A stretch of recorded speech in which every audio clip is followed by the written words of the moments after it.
La puissance, que la puissance. J'ai pas connu la défaite depuis mon existence. Gros, je m'en sors bien, si jamais reculé.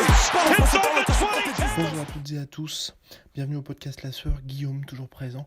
Aujourd'hui, on interviewe le rappeur Kemmler qui s'apprête à sortir son premier album.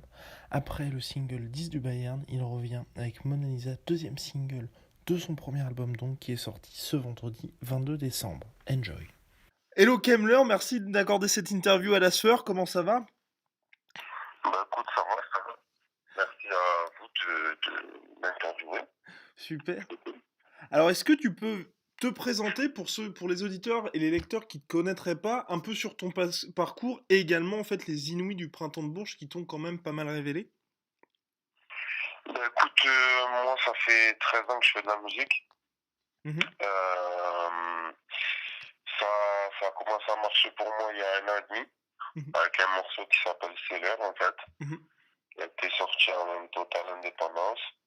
Et depuis en fait, je prépare l'album en fait, on a beaucoup bossé, ça m'a permis de rencontrer pas mal de monde et de bosser avec des gens super talentueux, que ce soit dans la production et comme aussi dans l'enregistrement, dans des studios vraiment pas mal quoi.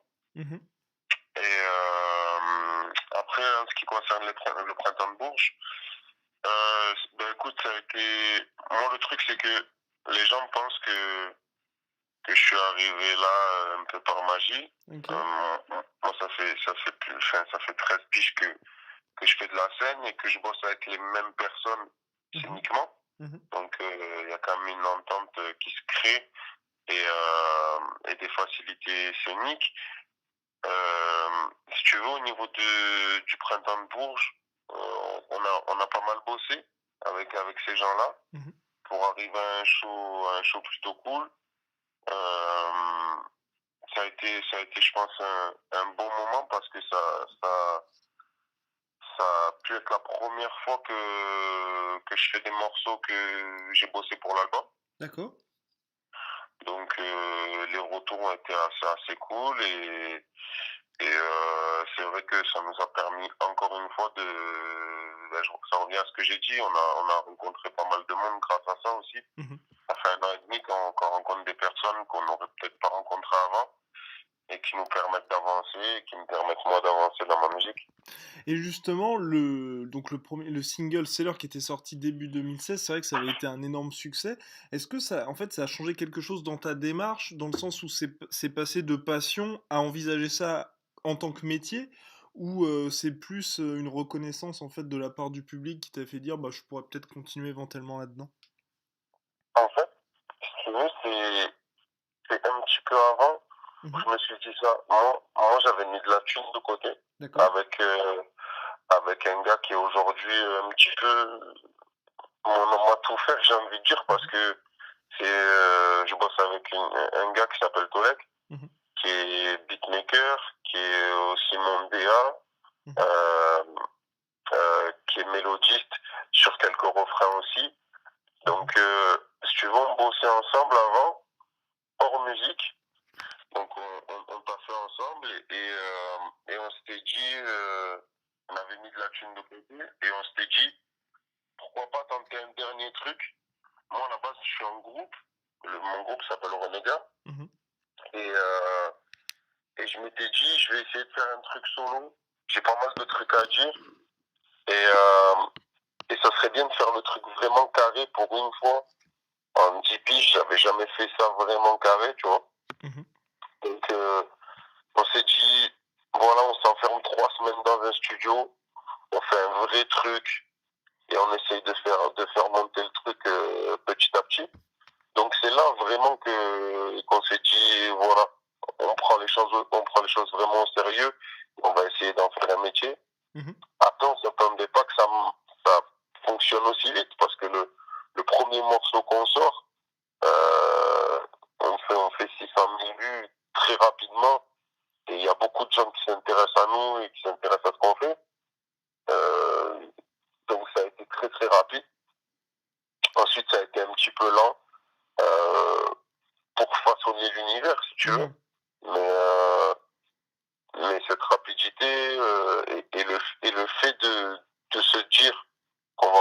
métier, ça a été vraiment juste avant. Ça a été vraiment tout ce qui a été en amont. Mmh. Et là, donc récemment, le premier clip du premier album est sorti, 10 du Bayern. Est-ce que tu peux Ouais. en raconter un peu plus sur la conception et notamment sur le clip que moi personnellement je trouve vraiment magnifique? Et est-ce que, enfin, comment ça s'est passé en fait? Bah, écoute, déjà, merci beaucoup.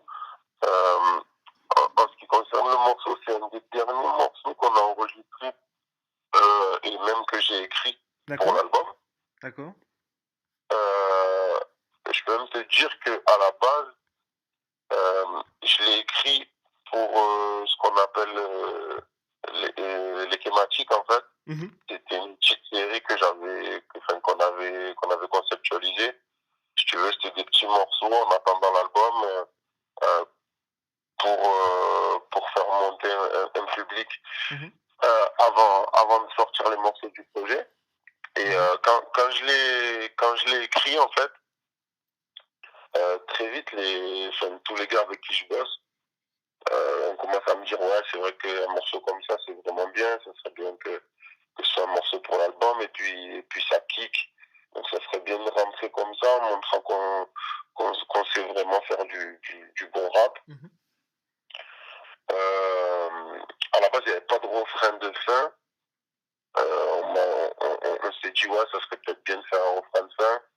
Donc on a fait ça. Au niveau de la prod, j'ai bossé avec Torek, avec qui je bosse, D'accord. et un autre beatmaker aussi avec qui je bosse qui s'appelle Duan. Mmh. Euh, et on s'est dit, on va vraiment faire de la post-prod pour ceux qui savent pas ce que c'est. La post-prod, c'est vraiment quand tu travailles la prod une fois que le morceau est fait. Donc on a essayé de vraiment coller la prod au punchline. Il y a des cuts à des moments stratégiques. Ouais. C'est un vrai travail. Et ensuite, on s'est dit qu'on allait le clipper. Mmh. Moi, très vite, j'avais envie de faire ce clip-là parce que c'est ce à quoi je pensais quand j'ai écrit le morceau. D'accord. Donc, après, ça a été difficile à mettre en place parce que, en général, quand tu fais un clip, c'est difficile de mettre l'idée exacte que tu as du truc, tu vois. Mmh. Et là, au final, ça s'est fait.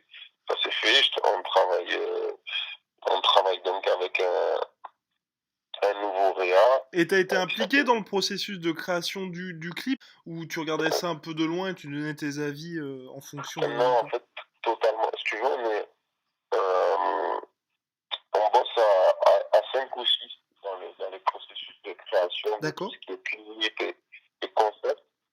Et c'est simple, hein, on est au bureau, ça se fait autour d'une table, c'est vraiment une discussion qui peut durer des heures. Mmh. Euh, donc après moi, l'idée principale, c'est moi qui l'ai eue, c'est l'idée que j'avais. Et après, chacun a donné des éléments en plus pour que le truc soit ce qu'il en est aujourd'hui. Mmh. Et après, on bosse avec un nouveau réa qui est vraiment cool, qui s'appelle Théo Vincent qui a vraiment fait le travail. Euh, avec Gabriel Audrin aussi qui était dans tout ce qui est autour, tout ce qu'on voit vraiment pas, tu vois. Mmh. Que ce soit au niveau des objets, que ce soit au niveau des actrices aussi qui sont dedans. Enfin, voilà, il y a vraiment du travail et des personnes qui travaillent dessus. Mmh. C'est ce qui fait la différence, je pense, avec mes autres clips où on a fait ça vraiment simplement. Mmh. Là, il y a un travail en amont qui est quand même important. OK. Et là, effectivement, avant ce clip-là, il y avait eu quand même un long silence entre guillemets puisque tu avais pas produit ou partagé, de morceaux pendant, quelques mois. Est-ce que par rapport à tous ces artistes, en fait, qui inondent un peu les réseaux sociaux de différents sons, différents morceaux, différents projets, toi, là, tu as mis beaucoup de temps pour finaliser l'album? Parce que je crois que il y a eu plus de 150 morceaux, c'est ça? Avant d'en sélectionner quelques-uns? Ouais. En fait, si tu veux, nous, quand on a sorti Seller, Mmh. on avait déjà un projet qui était prêt, D'accord. qui était tu vois, mais qui avait vraiment rien à voir avec, avec ce que j'arrive à faire aujourd'hui. Mmh. honnêtement, j'ai énormément travaillé. Et le fait de sortir Seller, ça nous a permis de signer, en fait, dans un label. Et ces gars-là m'ont permis aujourd'hui de faire la musique que je fais. D'accord. On a essayé de travailler sur un univers. Je pense qu'aujourd'hui, c'est très, très important. Moi, le premier, je vais écouter des gars, par exemple, vraiment par rapport à leur univers. Ils peuvent faire de la musique qui me correspond pas forcément, mais si l'univers est vraiment, si l'univers m'attire, en fait, je vais vraiment écouter. Et c'est sur ça qu'on a voulu travailler. Moi, je connaissais mes points forts, je connaissais aussi mes points faibles. C'est ce qui nous a aidé à bosser sur ça.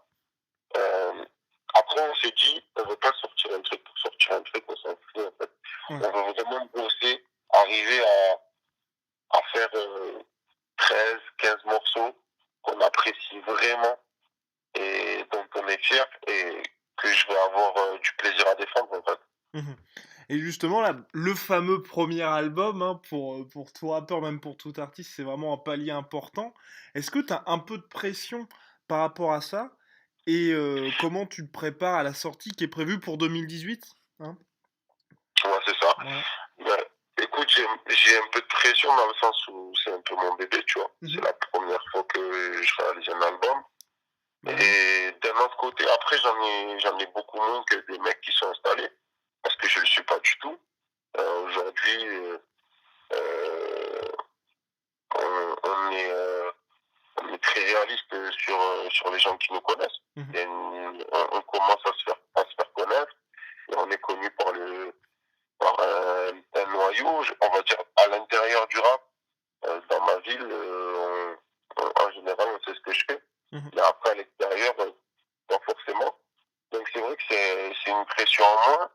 Et le but, c'est de surprendre, tu vois. Si on arrive à surprendre avec un album comme ça, et je pense qu'on a les ingrédients pour, bah, tant mieux. Et si c'est pas sur celui-là, ça sera sur le prochain. Ouais. Quoi qu'il en soit, je suis déterminé, on est tous déterminés à ce que ça marche. Et ça marchera peu importe le temps que ça prendra. Et en ce sens-là, justement, comme tu disais, toi, t'arrives, t'es un rookie là. Il y a ce côté, aujourd'hui, le streaming est une part vraiment très importante pour les artistes et notamment en rap. Est-ce que toi, tu vois ça d'un bon côté, le fait que les gens puissent facilement découvrir des nouveaux artistes grâce au streaming, même si effectivement la rémunération est inférieure à ce qu'il y avait avant avec les CD? Franchement, honnêtement, je sais pas. Je suis partagé sur ce sujet-là. Si tu es en maison de disque ou si tu as tes entrées dans le stream, en fait, on te cale en playlist et très vite, le nombre d'écoutes augmente et ça peut très vite aller en disque d'or. Après, ça permet aussi à des mecs qui sont vraiment bons, tu vois, et qui sont pas forcément connus de plus vite se faire connaître. C'est ça. En gros, ça donne de la légitimité à certaines personnes, tu vois. Ça permet à des mecs qui tournent pas sur Skyrock et sur plein de radios, de faire des disques d'or. Et à ce moment-là, peut-être ces radios-là se disent, ah, il a fait disque d'or. Peut-être que c'est intéressant à passer. Ouais.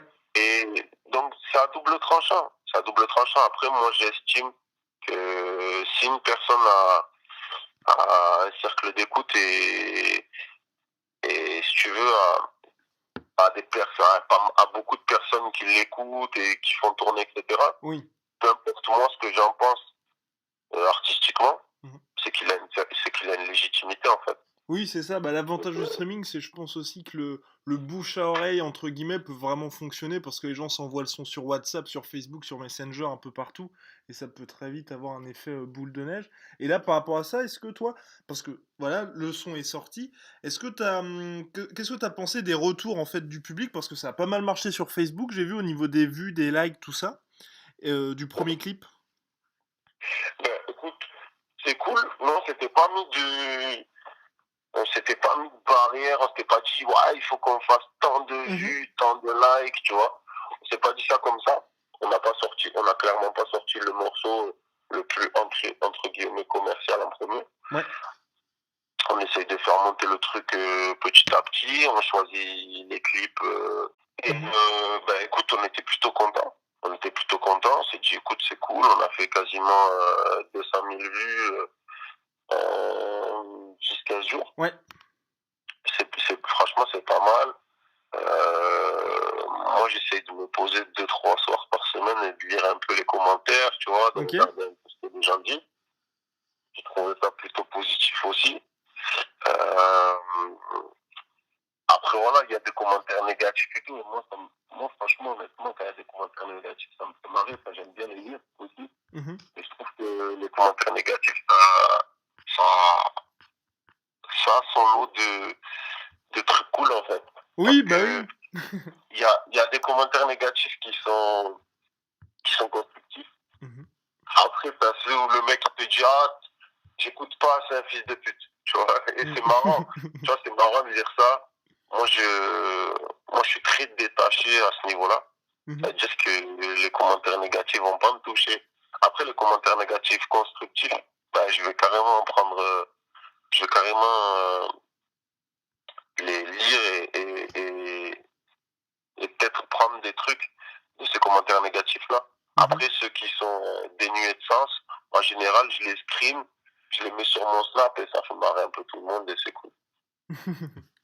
Et est-ce que tu peux nous en dire plus sur l'album, ou est-ce que pour l'instant tu peux pas trop en parler, ça reste encore assez mystérieux? Franchement, il n'y a pas de souci, on peut en parler. Déjà, le prochain clip qui va sortir, il s'appelle Mon Avisa. Ok. C'est un morceau plutôt cool, tu vois, un peu moins sérieux, on va dire. D'accord. Il arrive bientôt, il arrive quand, à peu près? Le prochain clip? Ouais. Il va arriver avant les fêtes. D'accord, ok. Ouais. Le délire, c'est qu'on s'est dit qu'on allait sortir à peu près un clip par mois. D'accord. Avant la sortie de l'album. Donc on va sortir Mon Avisa. D'ailleurs, j'ai eu la version définitive hier soir, dans la nuit même. Donc voilà, le morceau est cool, le clip est cool. Ça m'a, enfin, si tu veux, j'ai fait ça avec mes potes.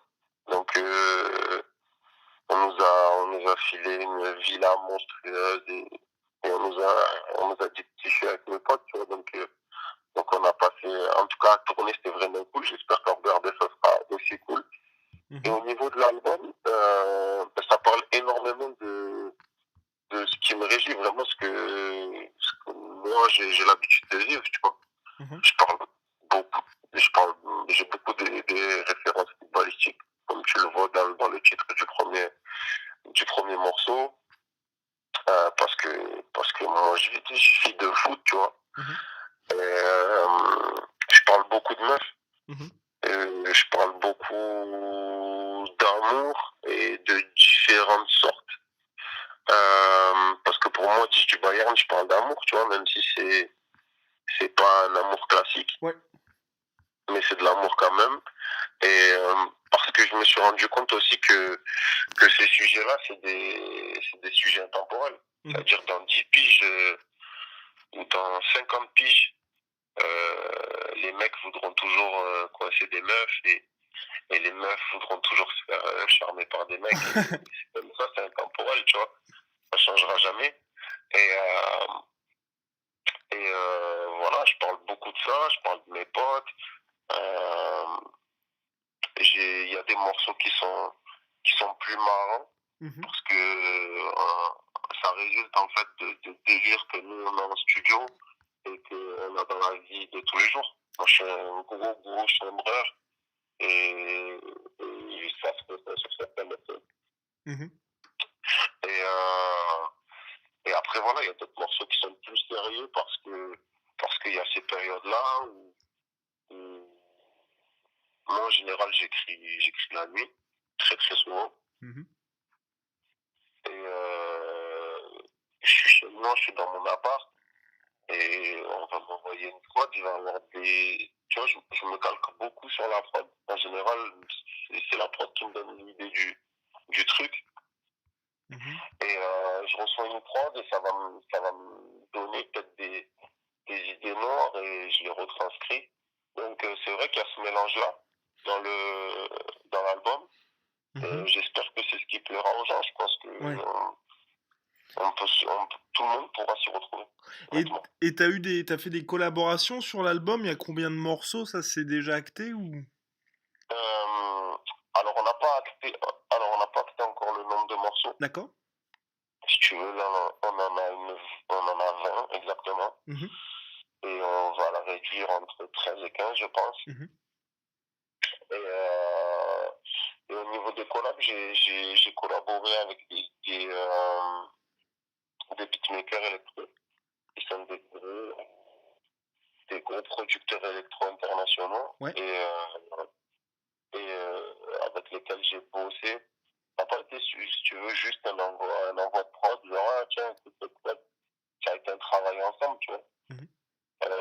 Eux pour se caler à mon univers, moi pour se caler au leur. Et après, en termes de featuring, eh ben, à moins qu'il y en ait un ou deux qui arrivent, pour l'instant, sur cet album, il y en a zéro. D'accord, ok.